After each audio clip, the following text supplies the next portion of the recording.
I'd like to call the city council meeting to order. Roll call. Alderman Catalano. Here. Alderman Jacob. Here. Alderman Messina. Here. Alderman Zizmarsky. Alderman Sorrentino. Here. Okay. Alderman R. Wesley. Here. And do we call Eugene too? E. Wesley. And how do I do that? Mayor Pro Tem Woods? Here. Oh, good. We have a quorum. Next, pledge of allegiance.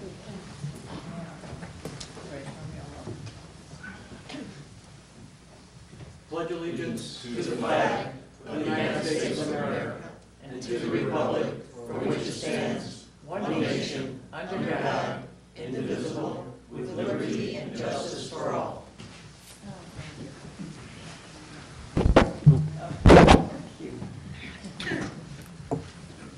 Next, can I get a motion to approve the council meeting minutes of January 21st, I'll make that 2016? motion. Second. All in favor? Aye. Opposed? That passes.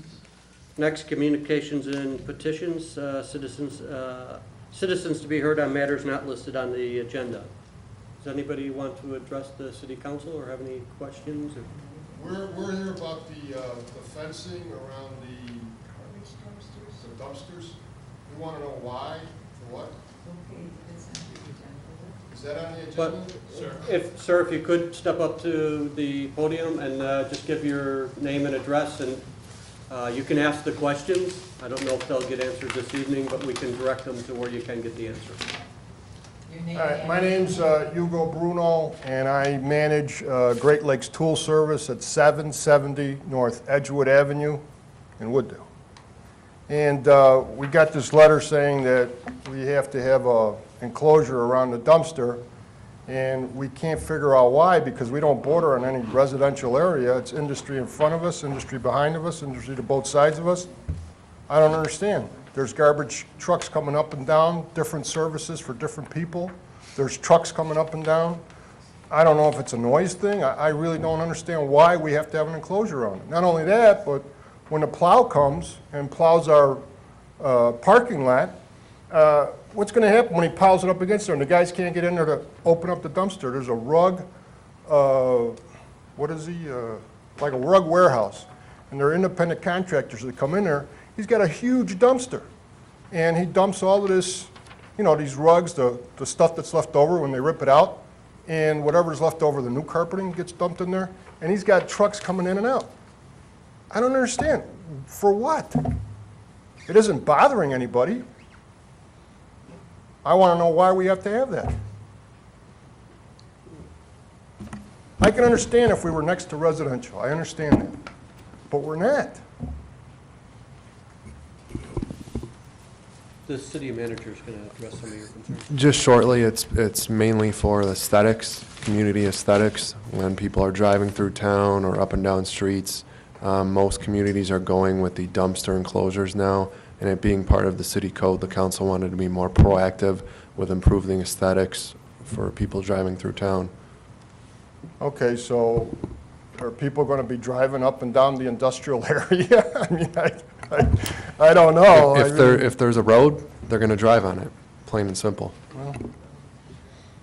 So Really? We can address that further because we're really not set up to debate that this evening, but if you could get with the community development director who heads that up and meet with him offline, I'm sure we can go over all that. Thank you. Is there any other citizens that wish to be heard? No? Next, written communiques from citizens. Do we have anything? Having none. Next is the mayor's report. The report is, no, don't change the channel, you are watching the right channel. The mayor had to go in for an operation, rotator cuff operation. Hopefully he won't be out too long, so you'll only have to put up one meeting, maybe two. So he should be back shortly. And that's it. So next, the need a motion to pass the consent agenda. Make that motion. Oh, well, hang on a second. I forgot to, I forgot the city manager's report. I knew you didn't like me, I knew it. No, I do like you, I just, Skipping my I report. prefer when you're not talking. I knew it. I have 2 items. First item, for those residents interested, we will be having our annual budget meeting. Our first meeting will be the committee meeting on February 25th, and the council, you will be receiving your electronic copy of the budget next Friday, and then the hard copy the following week in advance of the February 25th meeting. And then also, just this week, PD staff met with PW staff, VFW, and the coordinators of the intersection improvement project, the parties involved in that, to talk about the Memorial Day Parade. We will still be proceeding with the Memorial Day Parade, but we're going to have to reroute the parade, and it will be, instead of Wooddale to Irving to the Veterans Memorial, it would be Addison Road to Irving to the Veterans Memorial. So we are working out the details on that, but it's roughly the same distance. It's just on the west side of town instead of the central east side of town, but roughly the same route, and we're ending in the same spot. So more details will follow for the residents at home, and get the council the details as they come in. But the VFW is still heading it up and working closely with the police department. That concludes my report. Thank you. And amazingly, this just in. Announcement, Family Fitness Night at Westview School will be Tuesday, February 23rd from 6:30 to 8 p.m. They'll have fitness, the Park District, they're teaming up with the Park District, and they will, you'll have an opportunity to experience some of the classes they offer, the Zumba, PiYo, Pound, other things. They're going to do some fitness assessments. The kids at Westview will be putting on a short fitness program. And if you're interested, you can RSVP at 630-886-5163 or email rweikenhain, that's rweichen at wdsd7.org. That's Wooddale School District 7.org. And that's the end of my report. Now we'll move on to the consent agenda. Can I get a motion to approve the consent agenda? I make that motion. Second. All in favor? Aye. Opposed? Next, approval of the items on the consent agenda. Number 1, an ordinance amending the City of Wooddale Municipal Code to adopt the 2014 Illinois State Plumbing Code and to provide for related code consistencies. Number 2, an ordinance amending the City of Wooddale Stop Sign Ordinance, Chapter 15, Article 20, Section 15.204 of the City Code to include a stop sign on Roy Drive at the intersection of Robin Lane.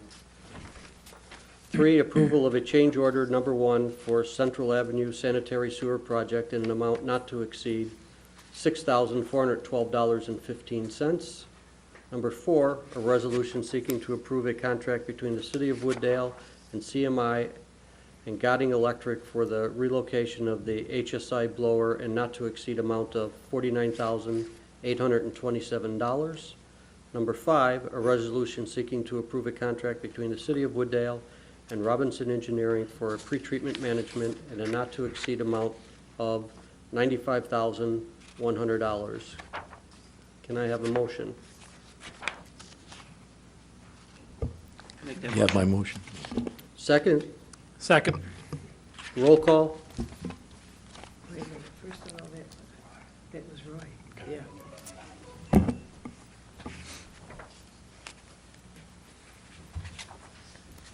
Okay, yes, you can have a, certainly you can. Alderman Catalano? Yes. Alderman Jacob? Yes. Alderman Messina? Yes. Alderman Sorrentino? Yes. Alderman R. Wesley? Yes. Mayor Pro Tem Woods? Yes, Oh, that passes. Next, planning and zoning. I have one, Mayor Pro Temp. A resolution clarifying the City of Wooddale's facade improvement program policy. That is my motion. Second. Any questions? Concerns? Roll call? Hang on. Oh,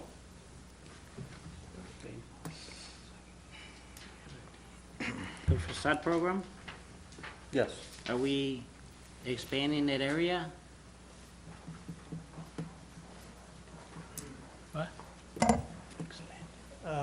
Yes, the information you have, we took the comments from the last meeting, and there was some comments relating to the district that it was located in. We did take that out per the direction, and we've modified the scoring criteria in the packet.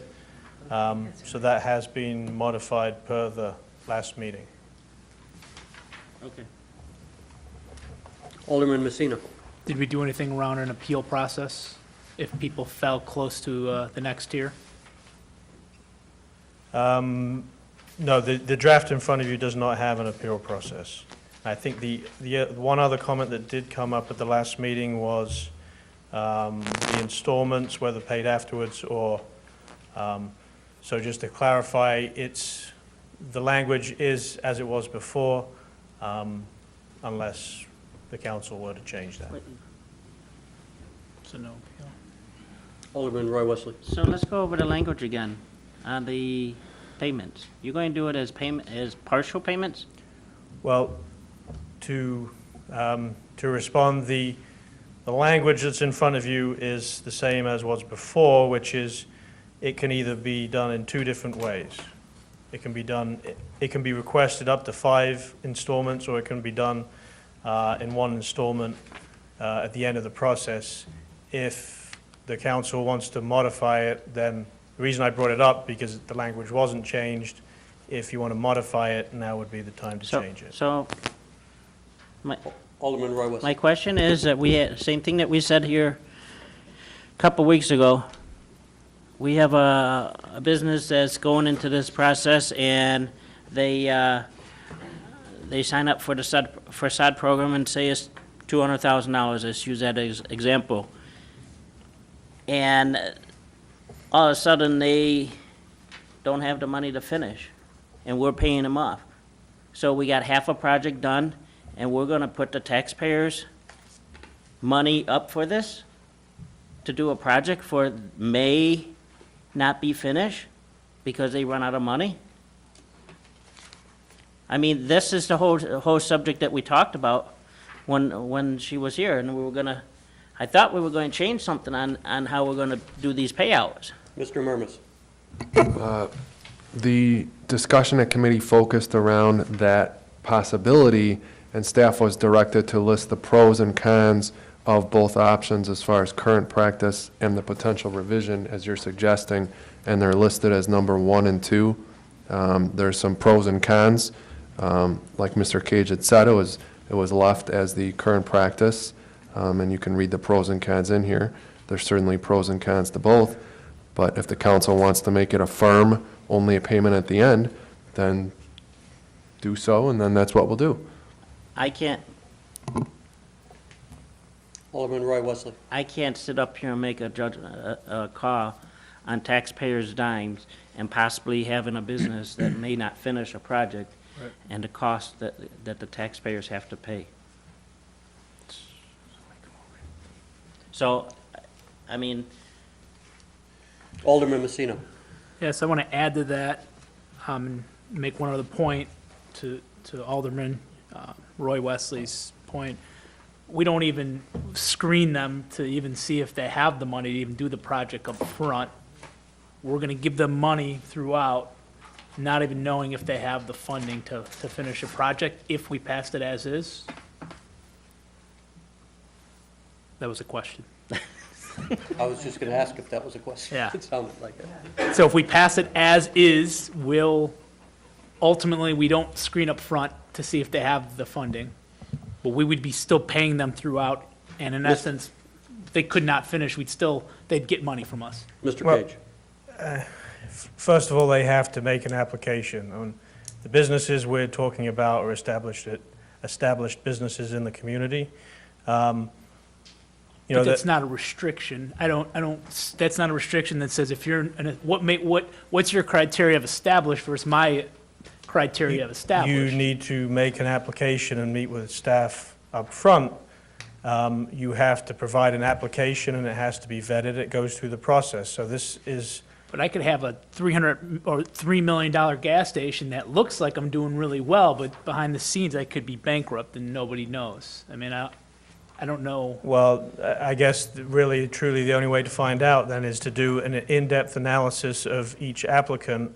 And if the council, if that's the direction, then that's going to slow down the process. And, No, yeah, we can find out whether they're in bankruptcy or not, but that's going to add to the process. so. I'm just saying, no, I don't want to do that. I'm just saying I think the paying at the end makes the most sense since we're not going to. What's it? But Yeah. if I can interject, part of it is we're not cutting the person a check on day one. So they're going to go through the process, however intensive it is. They're going to get approval. The funds are going to be approved. They're going to apply for a permit. They're going to invest money in prints and plans and whatever. They're going to start the project. They're going to get to a percentage, whatever that is, 25%, 30%, 50%. Done, the work's done, completed, people paid because they're going to get the waivers Right. up front, showing that they were paid to cover the citizens. And only then will we pay our proportionate part. So But we're still, there's a To liability your that point- they may not finish. So it's a matter of how good of a salesman is that person. If I'm a hell of a good salesman and I'm a business owner, I may trick you and get your money, but another business owner that may not be as good a salesperson, but really deserves that money, may not sell that idea to Well, staff. And that's what I'm worried about, fair and consistent. right, and I understand what you're saying, but I've seen, and you can read it in the paper, it's not my account, many people trick banks and security firms and all those things. So at what level are you going to be assured that everything's going to be completed the way you want to complete it? I don't know that we can ever achieve that. I get what you're saying. And the only reason that I would be in favor of keeping the payment in would be in the case of where somebody applies and they're going to do a project, and say the project in their mind, the way they want to do it's $125,000. Since we have input, we might look at that and go, okay, we want you to do this, this, and a couple other things, change or modify, and we drive the cost of the job up to, say, $200,000. Well, they might look at it and go, at $200,000, I can't afford to do it. I don't have $200,000, being honest, to put out and then wait for your check. They might need our help, and that's why we left it in. And because it's in, doesn't mean we have to use it every time, I guess would be the scenario. There's a lot of subjectivity, in my opinion. I don't know, we're leaving a lot of fluid gray area. That's my opinion. Alderman Roy Wesley. You know, if they're financially secured in a business, and we're, as a city, we're concerned about taxpayers' money, it's very easy for a business to go get a line of credit if they have the money and there's a secured business. So they go to the bank, get a short line of credit or something, a loan, knowing that they're going to get the money later on if they're going to finish it. It's basically the same thing, but it's their money and it's the bank's money that they're taking a chance on. So if we're doing this money at the end, they could still get their money at the end and just pay that loan back. Are they going to have to pay interest? Of course they're going to have to pay interest. That's the way of doing business. But in return, for us, we're still using taxpayers' money to benefit a business which the owner's going to benefit the business on beautifying their place. It's going to help the community because it's going to beautify the community. But why are we doing it on every taxpayer's dime? Anyone that pays property taxes or hotel tax, whatever one is coming out of, is coming out of taxes. Do we want on this council be liable for possibly a business that we're going to help improve their business and everything else, and possibly that they might not be able to finish that project, and then maybe, who knows? You never know, the business might be empty. So what's the big deal if I'm gonna go get a loan for a short period of time at a bank?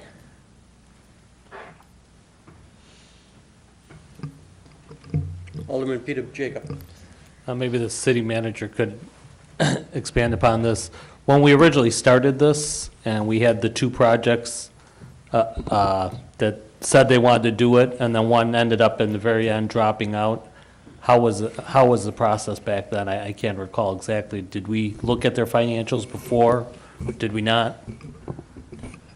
I would defer to Attorney Bond as far as the financial. I think that question came up, and I don't think there was a way that we could go run financial checks. We just went, for the project that preceded, we did incremental checks on progress and then made payouts based upon the progress. As far as pre-checking, I would defer to Attorney Bond on that. Yeah, I know John Forrest had gotten just some preliminary numbers about what their budget was and so forth. There was no detailed analysis of their available finances to finish the project, but as Manager Murmas indicated, the way that was structured was in a way that, you know, the city was always paying after the work had been done, essentially a reimbursement.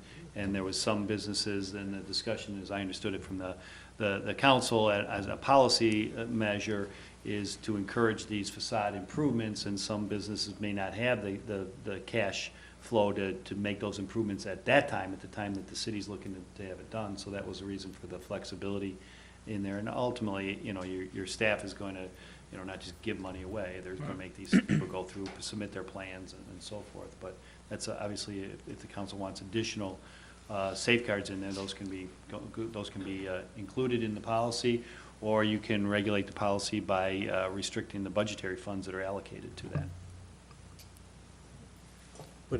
Alderman Jacob.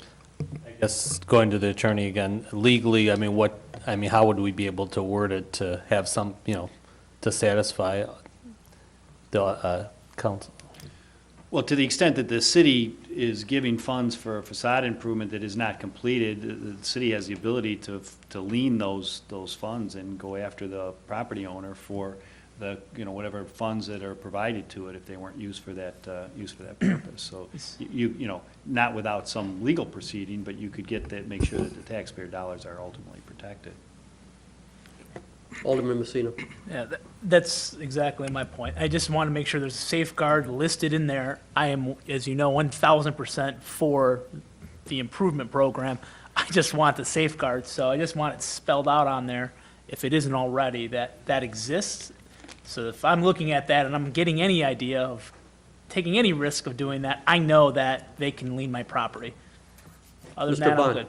Yeah, so what you could do is amend the motion to make it approved, subject to attorney review and approval, and I'll make sure that those safeguards are incorporated into the final draft of the policy. And again, this is the policy, this isn't your city code, so that way Good there's change. protection. And it also gives direction to staff to make sure that they've got the, you know, they're proceeding on the program in accordance with the wishes of the council.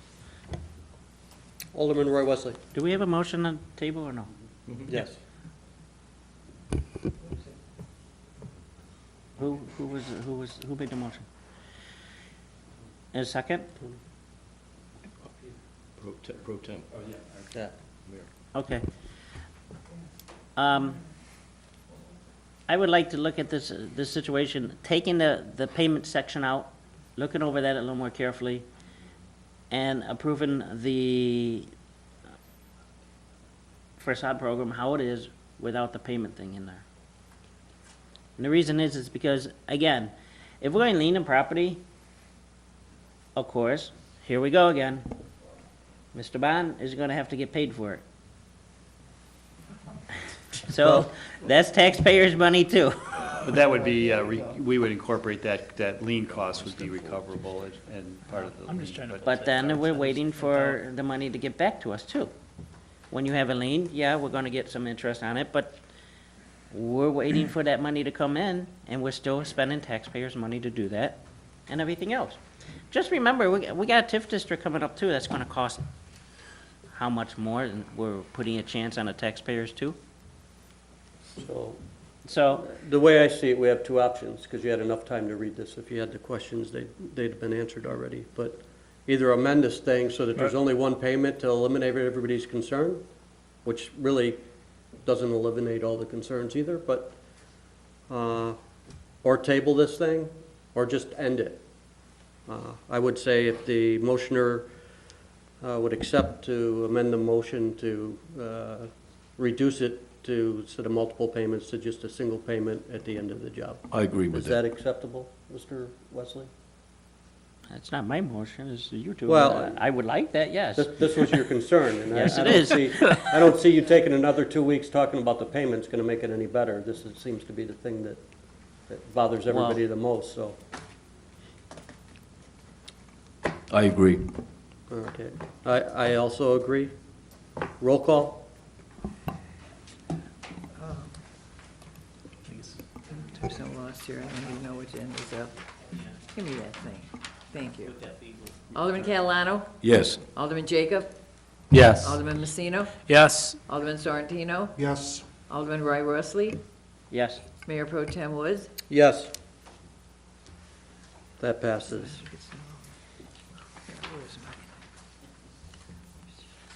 Is that the end of your report? Yes, Mayor Pro Tem. Next, Public Health, Safety, and Judiciary Committee. No report, Mr. Mayor Pro Tem. Thank you. Next, Public Works. I have two motions. One, an approval of change order number 8 with William Brothers Construction, Inc. for the North Wastewater Treatment Plant project in an amount not to exceed $33,900 and 54 calendar days. That is my motion. Do I have a second? Second. Questions? Roll call? Alderman Catalano? Yes. Alderman Jacob? Yes. Alderman Messina? Yes. Alderman Sorrentino? Yes. Alderman Roy Wesley? Yes. Mayor Pro Tem Woods? Yes, that passes. Next, approval of the final payment request to William Brothers Construction, Inc. for the North Wastewater Treatment Plant Phase 1B in an amount not to exceed $432,423.99. That is my motion. Second. Questions? Roll call? Alderman Catalano? Yes. Alderman Jacob? Yes. Alderman Messina? Yes. Alderman Sorrentino? Yes. Alderman Roy Wesley? Yes. And Mayor Pro Tem Woods? Yes, that passes. That's the end of my report. Next is Finance and Administration Committee. No report, Mr. Mayor Pro Tem. Thank you. Next, other business, airport noise report. No report. Thank you. Next, Stormwater Commission report. No report. Okay, we have a consistent theme. Next, approval list of bills, February 4th, 2016, in the amount of $695,340.90. That is my motion. I thought that was yours, Peter. Oh, That was Peter's committee. I'm sorry. Well, you know I take over Mike, so why not? I moved down this way, so I'll take over Peter's. Why don't you take it, Peter? I'd like to make a motion to approve the list of bills for February 4th, 2016 for $695,340.90. That is my motion. Second. All in favor? Question? Oh, Yeah, of course. Alderman Roy West? Page 2, Baylant's manufacturer for plow parts for sidewalk machine, $901. Mr. York? What, did you buy the whole new machine? Yes, these are for the Prentice machine, The what? the Prentice machine, the sidewalk plowing machine, the big yellow tank that goes up and down the streets. Okay. I don't know exactly what the parts are, I can check those out for you, but it was $900. We have to get those from Canada, it's the only place we can get them from is from the Prentice, actual supplier out of Canada, so. Mr. Murmas? think, if I'm not mistaken, Brad, was this the one we talked about? This was a capital purchase. The machine cost, I think, over $120,000. Yeah, $140,000. So $140,000. we thought it best to pay the $900 to repair instead of buy a new machine. I'm not questioning, I just want to know what it is. Do you have any other questions? Here, I've got, No, that's all right, I got the information right here. So it's cutting edge, flipper pads, curb riders, and skid shoes. Forget about I asked. Thank you. There's multiple pieces of equipment. There was 1, 2, 3, 4, 5, 6, 7 parts, average about $150 a part. No, for the cutting edges were $147 a piece. We bought 3 of those. The skid shoes are $75 a piece. We bought 2 of those. And then we bought some flipper pads, which are $62 a piece. Plus shipping and all that other fun stuff came on to $901.90. $175 in shipping from Canada. Mr. Wesley, any more questions? Yeah. At the end of the questions, can we take a roll call? Roll call? Alderman Catalano? Yes. Alderman Jacob? Yes. Alderman Messina? Yes. Alderman Sorrentino? Yes. Alderman R. Wesley? Yes. Mayor Pro Tem Woods? Yes. Next, we don't have any. Next, no need for executive session. I'll make a motion to, oh, no. Items to be referred. I flipped the stuff on the back. None. Items for information only. Having none. Next, I make a motion to adjourn. Second. All in favor? Aye. We're adjourned.